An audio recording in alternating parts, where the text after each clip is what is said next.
Bem-vindo a mais um vídeo de análise e leitura comentada do livro Gerenciamento da Rotina do Trabalho do Dia a Dia, do professor Vicente Falcone. Me chamo Luiz e esse é o canal Gestão e Melhoria. E hoje vamos falar do capítulo 13, o penúltimo capítulo do livro, Como Utilizar Melhor o Potencial do Humano. Nesse capítulo falaremos sobre o principal capital de uma empresa, que é o capital humano. Vamos entender como é que a gente consegue incluir a operação, incluir o time para conseguir resolver os problemas. Lembrando que gerenciar é o quê? É resolver problemas, é atingir metas. Como incluímos a operação dentro do ciclo PDCA, vamos entender sobre o ciclo de melhoria, vamos falar um pouquinho dos princípios que as empresas precisam garantir para que as pessoas executem um trabalho de qualidade, falaremos também um pouquinho sobre a pirâmide de Maslow, enfim, vai ser bem interessante, vamos discutir sobre pessoas dentro de uma empresa. Então, sem mais delongas, vamos começar o capítulo de hoje. Nos capítulos anteriores, discutimos como a gente consegue rodar o PDCA dentro das unidades gerenciais, né, a partir das metas da alta administração. E agora, como é que a gente consegue incluir também o ciclo de melhoria para a operação? É esse que vamos falar do capítulo hoje.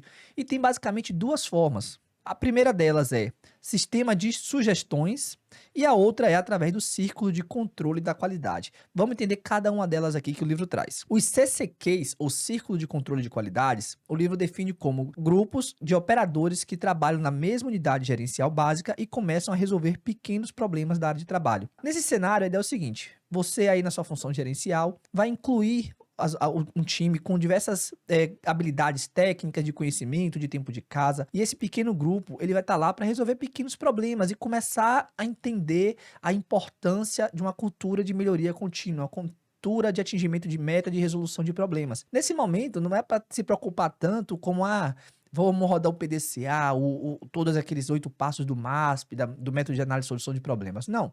A ideia é aqui, ó. Vamos reunir pessoas que estão no dia a dia das operações e que de fato conhecem os processos. A gente sabe que não é o supervisor que conhece, não é o coordenador, o gerente. Quem conhece a operação, quem conhece como as coisas funcionam, quem traz os resultados é a operação, é quem está lá embaixo. E com esse grupo formado, com esse pontapé inicial, pode-se começar a introduzir os conceitos das ferramentas. Por exemplo, o time se reúne, vamos entender como é que eles conseguem definir os principais problemas que eles vão começar a atacar. A partir disso, pode-se trazer o conceito de brainstorm, pode-se trazer o conceito da análise de causa através do diagrama de Chikawa, do diagrama de Spin de peixe, pode introduzir o conceito dos 5 porquês. Isso atrai eles, começa a criar uma cultura. Mas para que isso acontecer, é importante que as pessoas tenham uma boa base educacional. O Falcone fala muito no livro da importância de pelo menos ter um ensino médio completo, a pessoa querer seguir adiante na carreira, cada vez mais estudar, aprender. Então, é de suma importância que a gente tenha no nosso time pessoas que tenham interesse em crescimento, de estudar, de se aprofundar e, como o livro traz, de pelo menos o ensino médio completo, para que a gente garanta que a pessoa tenha interesse e tenha o conhecimento para conseguir executar bem essas atividades dentro desse ciclo de controle. A próxima forma de se rodar ciclo de melhoria é através do programa de sugestões, que eu coloco aqui como o Kaizen raiz, né, de onde vai sair as oportunidades de melhoria. E como é que a gente pode definir esse programa de sugestões, né? É um programa estruturado dentro das empresas, onde os funcionários podem sugerir melhorias para o processo, produtos ou ambiente de trabalhos. E para conseguir rodar esse sistema de sugestões, a gente tem que ter alguns pré-requisitos, né? A criação de um canal para sugestão, por exemplo, de onde vem essas sugestões? Vai ser um quadro onde vai colar post-it? Vai ser uma caixinha onde o pessoal pode colocar e ter preservação? Vai ser um book de sugestões, onde o supervisor, diariamente, nas reuniões operacionais do setor, vai discutir, vai incentivar as pessoas a trazerem sugestões. Além disso, não, além do canal de sugestões, nós temos que ter as avaliações das sugestões. Faz sentido implementar essa sugestão? Não faz sentido. Tem que ter, de fato, a implementação da ideia, reconhecimento dos colaboradores, feedback e o acompanhamento para ver a execução dessas ações. Esse aqui é o geral, né? Mas eu coloco aqui embaixo que a gente pode separar de duas maneiras diferentes esse programa de sugestão. O que a gente chama de sugestão formal e sugestão informal. Em ambos os casos, a gente trabalha nesse formato aqui mais ou menos, porém eles se diferenciam em alguns aspectos. Vamos trazer cada um deles. Vamos lá, sugestão formal. Como é que funciona? A empresa identifica um problema específico. Então, parte da empresa, parte da liderança, da gestão, um problema que eles precisam resolver. A partir daí, colaboradores apresentam sugestões. Então, começa-se como se fosse quase um campeonato, né? Um dia assim, pessoal, nós temos esse problema, vamos iniciar aqui um processo onde vocês vão trazer possíveis sugestões para resolver esse nosso problema. As sugestões são avaliadas por uma comissão, então é importante que seja feita uma coisa realmente formal, estruturada. onde a pessoa vai dar a sugestão, tem que ter um embasamento do porquê, trazer a prova, né? Fazer o seu pitch de vendas, vamos dizer assim, para implementar aquela sugestão. E o time lá formado vai avaliar se aquela implementação é factível, faz sentido, ou realmente não vai dar para implementar ela. E os melhores autores são premiados com bônus, dinheiro, reconhecimento ou até promoções. Esse aqui, da sugestão formal, ele é bem legal porque ele é direto e é uma coisa incentivada, né? É um tiro rápido, né? Um shot. Esse aqui não precisa tanto necessariamente de ter uma cultura de melhoria contínua. Então, a pessoa já vê o ganho bem mais rápido, bem mais prático, né? Só que ele a longo prazo, não, ele é o mais interessante. Você pode ter ele associado com o que a gente vai falar aqui de sugestão informal, mas a longo prazo é interessante que se tenha uma cultura, que a pessoa não tenha um interesse somente de trazer para ganhar um campeonato, não, seja parte dos colaboradores trazerem sugestões, que aí entra o sistema de sugestão informal. É um sistema espontâneo, sugestões a qualquer momento, feito por meio de uma caixa de sugestões físicas ou digitais, e as ideias são analisadas pela gestão e implementadas conforme a cultura organizacional. Como assim? Por exemplo, vamos dizer que se na sua empresa, que se não tem, eu acho interessante, tem um quadro de gestão à vista, onde os supervisores com a operação vão discutir os indicadores, a produtividade, né, os itens de verificação que os operadores acompanham. Nesse mesmo local, eu posso ter, por exemplo, um book de sugestões. Então, diariamente, o supervisor, ele incentiva os colaboradores a trazerem sugestões de melhoria ou problemas que eles identificaram. E eles vão lá, colocam as sugestões, o supervisor, como líder ali daquele setor, ele vai analisar se faz sentido ou não, as dificuldades, e vai dar um feedback, ó, pessoal, vai dar para implementar isso, por isso, não vai dar para implementar. Então, nesse formato, a gente consegue rodar e ficar algo cultural. Só que assim, não é fácil, né? Toda hora o supervisor tem que insistir, ele tem que dar o feedback, que é importante, ele tem que fazer com que aquela solicitação chegue para o nível gerencial para tomar a decisão de implementar. Já pensou? O supervisor dá tudo certinho, dá o feedback, assim, não, beleza, isso aqui vai dar para implementar, vamos fazer isso, isso e isso. Passa para a gerência não executa. E aí? Então tem que ser, por mais que isso saia de baixo, tem que ser uma cultura top-down.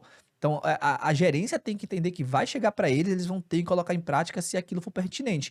Tem que ter um ciclo de feedback, senão a cultura morre e aí já era.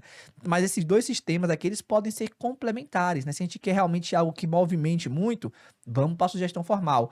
Se a gente quer algo cultural, que seja a longo prazo, que as pessoas entendam a importância de resolver problemas, temos a sugestão informal. Os dois têm que casar aqui e é bem divertido. Já participei dos dois, é bem legal. E um ponto que Falcone traz, que eu acho bem interessante, é que no começo, principalmente aqui falando das sugestões informais, foque em quantidade. Nesse momento não é a qualidade, é trazer cada vez quantidade de pessoas envolvidas para elas conhecerem as ferramentas, serem treinadas, entenderem o processo, serem aculturadas. No longo prazo, você vai e começa a trabalhar com a qualidade da sugestão.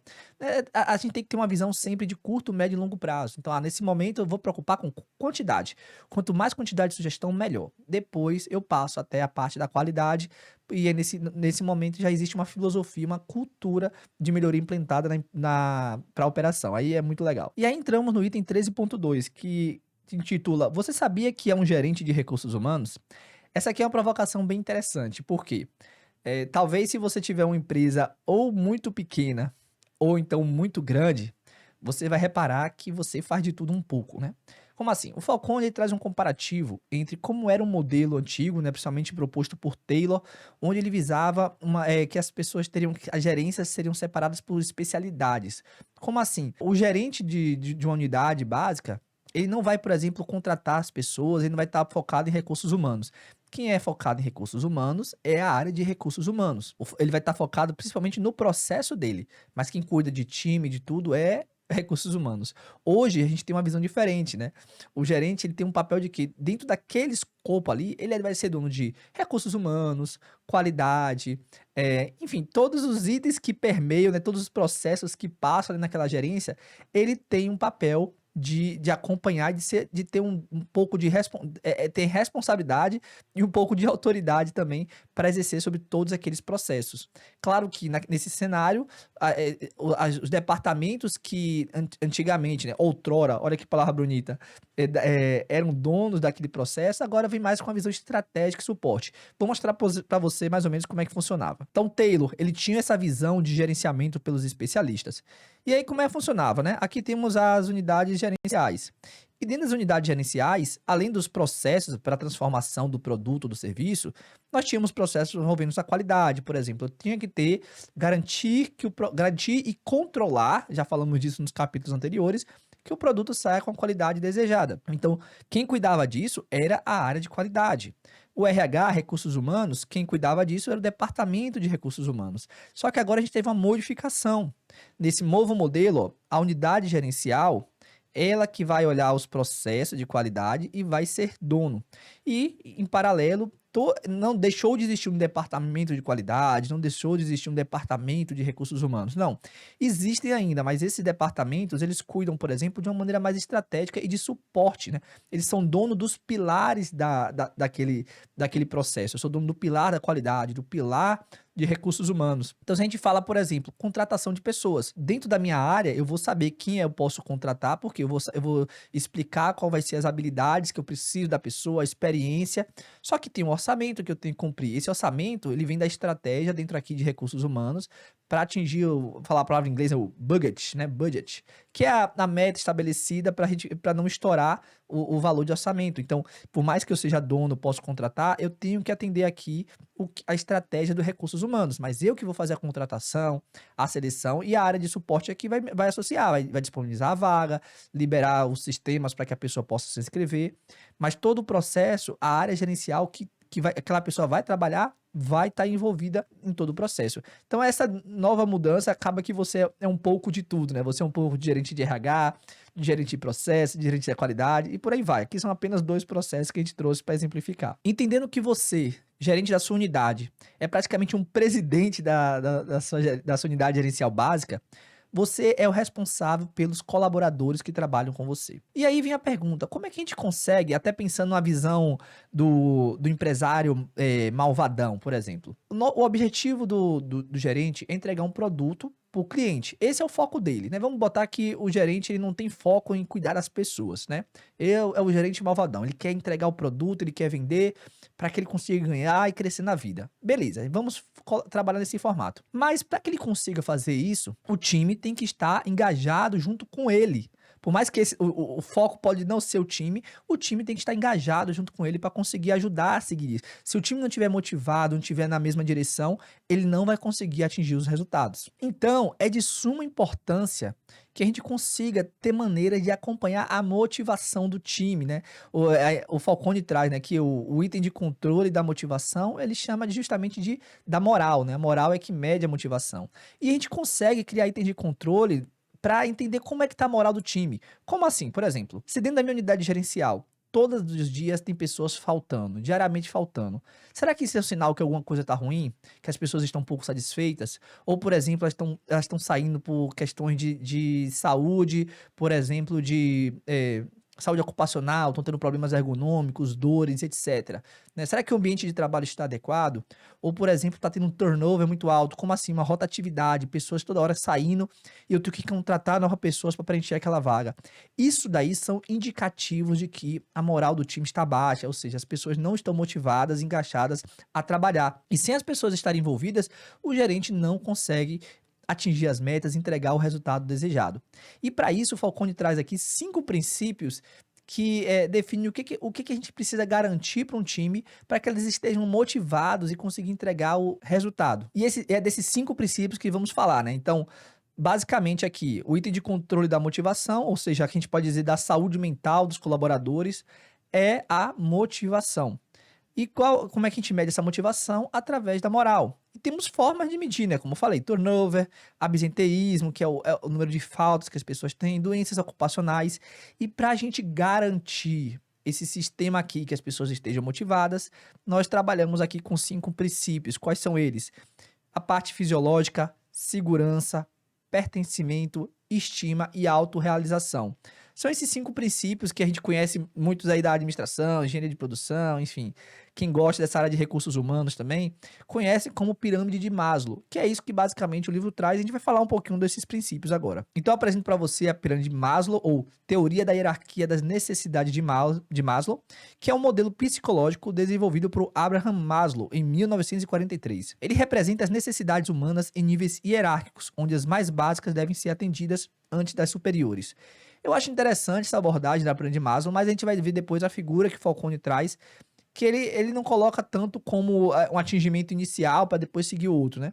Ele coloca mais como pesos diferentes. Então, no começo eu tenho que dar um peso maior em um, e conforme a pessoa eu vou garantindo a entrega das necessidades, o peso dela diminui. Mas vamos por partes, vamos primeiro falar sobre cada uma dessas aqui. Então, pegando aqui o que o livro traz, temos, começando, fisiológicas, condições de sobrevivência. Então ele fala basicamente salário. E eu acho interessante, porque o Falcone fala, ó, você tem que garantir um bom salário. O que é um bom salário? É aquele que a pessoa consiga se sustentar. Imagine que, por exemplo, você contrate uma pessoa com salário baixo e ela tem que pegar um outro emprego, por exemplo. Vai estar cansada, vai tirar o rendimento. É importante que a pessoa sinta que ela é bem remunerada pelo serviço que ela faz. Claro que eu não consigo pagar um valor gigantesco eu tenho que trabalhar com estratégia, mas a ideia é que se pague um salário que seja realmente significativo e que a pessoa entenda, não, eu estou sendo pago por isso, eu estou sendo recompensado, e ela se manter engajado a querer crescer na empresa. Essa é a ideia inicial. O próximo item é a segurança. Então, segurança no lar, na comunidade e no emprego. Esse aqui, ele é bem delicado. Por quê? Vamos lá. Você talvez não saiba, mas eu sou baiano. E eu adoro minha cidade, né? Sou de Salvador, Bahia. E pra mim, Salvador é uma das cidades uma das melhores cidades para se morar no mundo. Só que Salvador tem um grande problema, a questão da segurança. Hoje eu não moro mais em Salvador, mas a cidade é muito perigosa. E enquanto eu morei lá, me deixava muito desconfortável. Eu tinha medo de sair com o celular na rua, né? Eu andava sempre rápido, sempre qualquer momento, qualquer coisa assim já corria, já atravessava a rua, por conta da insegurança que traz a cidade. Isso é muito triste. Então era até difícil você, por exemplo, pegar um meio de transporte, um ônibus, que você ficava assustado, querendo sair. Como é que você trabalha com esse psicológico para conseguir ir bem no trabalho, que você já chega com quase um assalto, por exemplo, no seu local de trabalho? É bem complicado. E falando também da parte de dentro, interna, imagine você trabalhar com a preocupação de que seu chefe não gosta de você e que qualquer momento você vai ser desligado. É uma sensação muito ruim. Então tem que ter o que chama de segurança psicológica. Não é só, é você saber que você entender, na verdade não é nem a questão de não vai demitir ninguém. Não é isso que eu estou falando. A ideia é você entender como é que você é avaliado no seu serviço. Então você conhece seus indicadores, você sabe exatamente quais são os serviços que você tem que entregar, e que se você vai entregar e a empresa conseguir se manter, crescer junto com você, não vai ter nenhum problema. Claro que a empresa pode apresentar uma crise e mandar as pessoas embora. Isso faz parte do jogo. O problema é você, por exemplo, não ter nenhuma avaliação, um feedback, não existir um sistema de segurança psicológica que você consiga falar com seu gestor e sinta que a qualquer momento você vai simplesmente ser mandado embora. Então essa aqui é a ideia, não é simplesmente não vamos desligar ninguém, não. É estabelecer critérios, e isso traz segurança para a pessoa que está trabalhando também. O próximo aqui é também muito delicado, que é o pertencimento. E o Falcone traz necessidade de sentir que pertence a alguns grupos, amizade, companheirismo, ser aceito na empresa, ser aceito em grupos internos. E esse aqui é bem delicado. E você já trabalhou em um lugar que você sente que as pessoas não gostam de você? Você se sente aquele patinho feio que está fora de contexto? Então é importante que você tenha sistemas de inclusão dentro do seu processo, que respeite as pessoas que estão ali, com cada um com sua peculiaridade, que você forme esses grupos. Isso faz uma diferença muito grande. A pessoa que se sente excluída no trabalho, ela fica automaticamente desmotivada. Já passei por isso e já vi também pessoas que passaram por isso. Então é importante criar aquele sistema de pertencimento. E é legal que Falcone também traz aqui que um dos exemplos de pertencimento é você saber que sua voz é ouvida. Como assim? Através do círculo de controle da qualidade. Se você sabe que, olha, eu tenho uma sugestão, eu vou dar essa sugestão e essa sugestão vai ser implementada, eu vou ser respeitado, vou ser ouvido, e ela foi implementada, trouxe resultados, é uma sensação muito boa que você, nossa, consegui aquela coisa que aconteceu ali, fui eu que ajudei a formar. É uma sensação maravilhosa. Então, isso é pertencimento, né? Algumas coisas são mais difíceis que outras, mas, pô, vamos dar um passo inicial, vamos ouvir o que os colaboradores têm para dizer de ideias. Esse é o passo inicial para que eles se sintam pertencentes. Vamos criar o círculo de controle da qualidade. O próximo aqui é estima. Necessidade de reconhecimento por outros. Promova eventos nos quais as pessoas possam mostrar suas realizações. Coloque um quadro de aviso, notícias sobre o feito das pessoas. Elogie e promova o ciclo de controle da qualidade. Acabei juntando até a parte do pertencimento com a parte também da estima. Então é basicamente isso. As pessoas querem ser reconhecidas, elas não são robôs. Então, se você entende que não são robôs e que você precisa destacar as pessoas, reconhecer elas, criar critérios, criar momentos de integração, você vai ver que as pessoas vão se sentir motivadas. E o último e não menos importante é a autorrealização. Verifique se as pessoas de sua equipe estão fazendo o que gostam. Promova a educação e o treinamento contínuo de sua equipe, tornando os seres humanos cada vez mais completo. Promova o autoaprendizado e o mútuo aprendizado. É muito importante que você, dentro da empresa que você trabalha, que você exerce suas funções, que tenha locais onde a pessoa possa aprender e se desenvolver. Crie programas de capacitação, de treinamento, faça elas se desenvolverem, faça que elas saibam que se, por exemplo, elas ficarem 5 anos lá, a pessoa que entrou há 5 anos atrás não é a mesma. Já viu aquelas empresas que se você passar 5 anos nela, mesmo que o salário seja bom, não é tão interessante, porque se você sair para qualquer outro lugar depois, você não vai arranjar emprego nenhum. Por quê? Porque você não conseguiu aprender nada, você ficou ali só apertando a chave. Então, essa ideia aqui traz muito isso, de que, ó, desenvolver as capacidades das pessoas para que elas se sintam autorrealizadas, que elas saibam que não são robôs, que elas estão todo dia aprendendo continuamente e fazendo aquela empresa girar junto com ela. Não tem um segredo, é simples assim. E agora apresento para você justamente a figura que eu comentei, né, que é um pouco diferente da pirâmide de Maslow. A ideia é que, no começo, eu tenha justamente aqui as necessidades fisiológicas maiores, mas as outras têm que ser atendidas. Conforme eu vou atendendo a base dessa pirâmide, eu tenho menos necessidade delas e vou aumentando a necessidade das outras. Mas primeiro eu tenho que atender, garantir a maior parte desse atendimento. Um detalhe importante é que a gente explicou aqui os conceitos de cada um aqui dessas necessidades, mas tem algumas coisas que são bem complicadas. Imagine que você é um operador e que você só pode sair 2 vezes no dia para ir no banheiro. E fica lá o dia todo apertado ou sem beber água. Isso é necessidade fisiológica. A pessoa tem que ter direito a ir no banheiro, a beber água, a ficar sentada um tempo, porque com o tempo ela vai cansando, ela vai se desmotivando. É disso que estamos falando. Então tem muito mais outros detalhes aqui que tem que atingir, né? Tem materiais bem legais e complementares que você pode estudar sobre a pirâmide de Maslow, mas o importante é você entender aqui as necessidades e garantir dentro da operação que as pessoas tenham essas necessidades atendidas, sempre pensando de uma base que vamos evoluindo para cima. E aí, como é que nós formamos uma equipe de excelência? Bem, o Falcone traz aqui um resumo que é o quê? Primeiro, conhecimentos operacionais. A pessoa tem que saber como executar aquela função que ela foi contratada. E basicamente a gente consegue atender isso entregando, treinando os procedimentos operacionais. É dessa forma, eu tenho que ter os procedimentos, elas precisam ser treinadas e capacitadas naquele procedimento. O outro são os conhecimentos gerenciais, que a gente aplica como métodos e ferramentas. Por exemplo, a pessoa conhece do processo, sabe resolver um problema, mas não conhece as ferramentas do PDCA, as metodologias, né? O método dos 8 passos. Então, se eu consigo treinar ela em conhecimentos gerenciais de como, com base naquele conhecimento técnico que ela tem, conseguir exercer um trabalho com qualidade seguindo a metodologia do PDCA, ela vai entregar resultados muito maiores, né? Então é importante a pessoa saber treinar.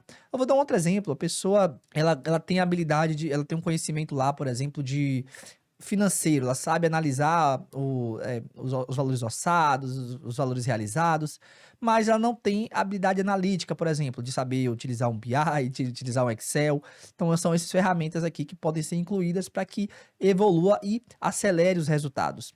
E por último, né, conhecimento das tecnologias necessárias à sua gerência, e cada uma vai se apoiar. Mas é bem simples, né? São essas 3 regrinhas aí que a gente consegue atender e criar uma equipe de excelência. Então o capítulo de hoje é esse, e no próximo entraremos no capítulo 14, Caminhando para o Futuro, o último capítulo do livro. Se você chegou até aqui, curta, compartilhe, comente aqui que você já conhecia, se você já viu rodando um ciclo de controle da qualidade.